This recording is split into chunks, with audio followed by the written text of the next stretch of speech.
Rolex is flipping the script. Gone are the days of waiting lists that felt longer than a season finale cliffhanger. Now, spotting a Rolex might become as common as finding avocados at brunch. This ramp-up in production is stirring the pot among watch aficionados and collectors alike. While the easier access might have some folks throwing confetti, others are scratching their heads, pondering if Rolex is trading a slice of its exclusivity for a bigger piece of the market pie. Join us at Opulent Oasis as we unpack whether Rolex is setting a new trend or just winding up the watch world. Don't forget to hit subscribe. You won't want to miss out on our deep dives into the luxe life of timepieces. New production lines. Rolex is ramping up its game, rolling out new production lines to finally tackle those legendary waiting lists. They're not just making more watches, they're trying to make our luxury watch dreams a bit more attainable. But here's the plot twist. What does this mean for the grey market? With all these new Rolexes hitting the scene, we've tapped a grey market dealer for insider insights. Join us as we dig into whether getting your hands on that dream Rolex will be a snap, or if we're just mixing up a new recipe for market chaos. Production and sales soar. This year, Rolex isn't just stepping up. They're rewriting the playbook with a staggering 1.2 million watches produced and sales soaring to 10.1 billion Swiss francs. They're not just beating their competitors, they're leaving them in the dust by a good 680,000 units. But let's face it, finding a Rolex at retail is still about as likely as catching a hushed moment in Times Square on New Year's Eve. With new factories on the drawing board for next year, the big question looms. Will this finally cut down those infamous waiting lists, or just cool off the sizzling grey market prices? We're all eyes and ears, ready to see how this shakes up the luxury watch hunt, the craftsmanship challenge. Last year, the grapevine was buzzing with news that Rolex was plotting a big move to keep up with our insatiable appetite for their watches. Fast forward to now, and the plot thickens. They're pouring a cool £1.1 billion into a cutting-edge factory in Bienne, though we'll have to wait until 2029 to see it in action. In the meantime, Rolex isn't just twiddling its thumbs. They've rolled out 3 temporary factories, each packed with 250 to 300 wizards of watchmaking. This has everyone from weekend watch warriors to serious collectors, and even the grey market sharks, perking up at the prospect of more Rolexes in the wild. But here's the rub. Cranking up production isn't as simple as flipping a switch. The industry is on a talent hunt for those rare artisans who can sprinkle a little magic on each luxury piece. Robots might run the show, but coaching the new crop of craftsmen is more marathon than sprint, shining a light on the gritty, less glamorous side of crafting a Rolex. What about those new temporary production joints slated to fire up next year? It's still anyone's guess whether they'll be stamping out the stainless steel sports models or dabbling in other crowd pleasers. We might soon see more gold Rolexes twinkling in the display cases of authorized dealers, but how this will play out in terms of availability and shaking up the grey market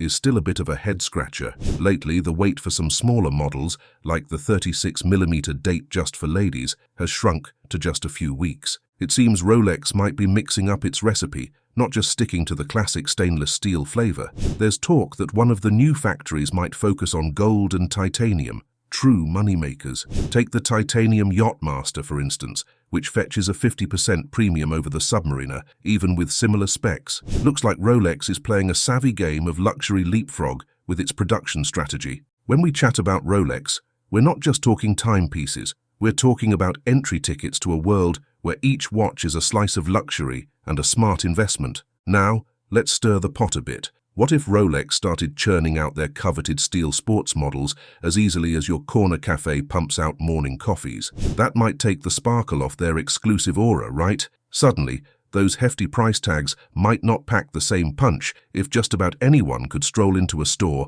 and walk out with a Rolex on their wrist. It's a fine line Rolex is walking, keeping that only in your dreams vibe alive, while making sure they don't turn away too many dreamers at the door. The future of Rolex. Peeking into Rolex's playbook for 2025, they're gearing up to open new production facilities. This move could mean we'll see shorter lines at authorized dealers. But for the moment, it's like a hot brunch spot on a Sunday. Demand is high, and supply just can't keep up. Even with a few bumps in the market, Rolex's popularity is skyrocketing, especially stateside, where demand has jumped a whopping 35% from 2021 to 2023. And it's not just the US.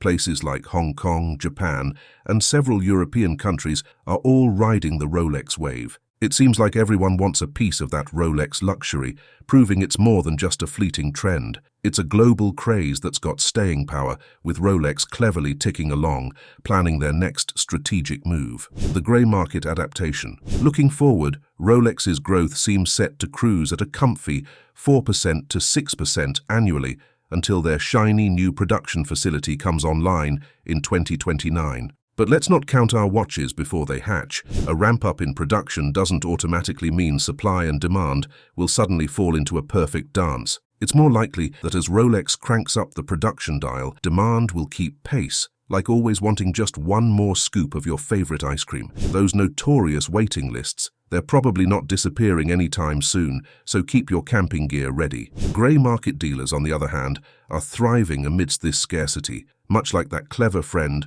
who always knows a guy who can get you into the hottest club. With Rolex's certified pre-owned program aimed at smoothing out the wild rides in secondary market prices, the brand is clearly trying to tighten its grip on the pricing reins. But let's be real, grey market dealers have the tenacity of a cat with 9 lives. They're resourceful, resilient, and they've been around since before Rolex was the titan it is today. If prices find a new steady state, these guys will likely still find a way to keep their game strong. Meanwhile, Rolex's move to bolster its pricing strategy with the pre-owned program is smart, but think of it more as adding a sophisticated security system to an already well-guarded fortress. It's a solid plan, but unlikely to shake the veterans who've been playing this game for years. The Rolex evolution. So, while Rolex is upping the ante, don't expect the grey market to just bow out gracefully. This new twist in the plot might shake things up a bit, but it's not going to wipe out the allure of nabbing a rare gem. If you're on the prowl for one of those hard-to-get models, stay sharp.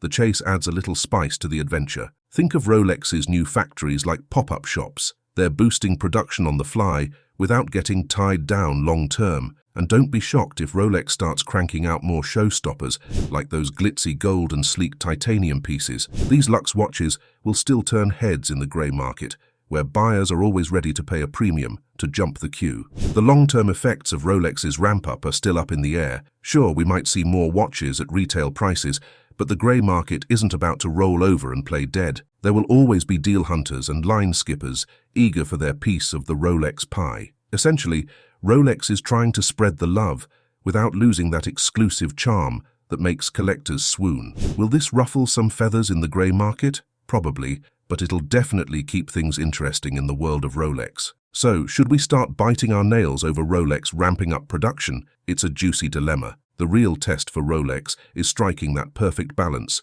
keeping up with our watch cravings without watering down their legendary allure. As the luxury watch market ticks forward, the moves Rolex makes now are going to set the tempo for the timekeeping world of tomorrow. What's your take on this ticking topic? If you found our chat enlightening, why not let us know? Drop a comment, smash that thumbs up if you're into it, and don't forget to follow our channel for more thought-provoking talks. Thanks for tuning into Opulent Oasis. Stay tuned, because there's always more to watch and wonder about here.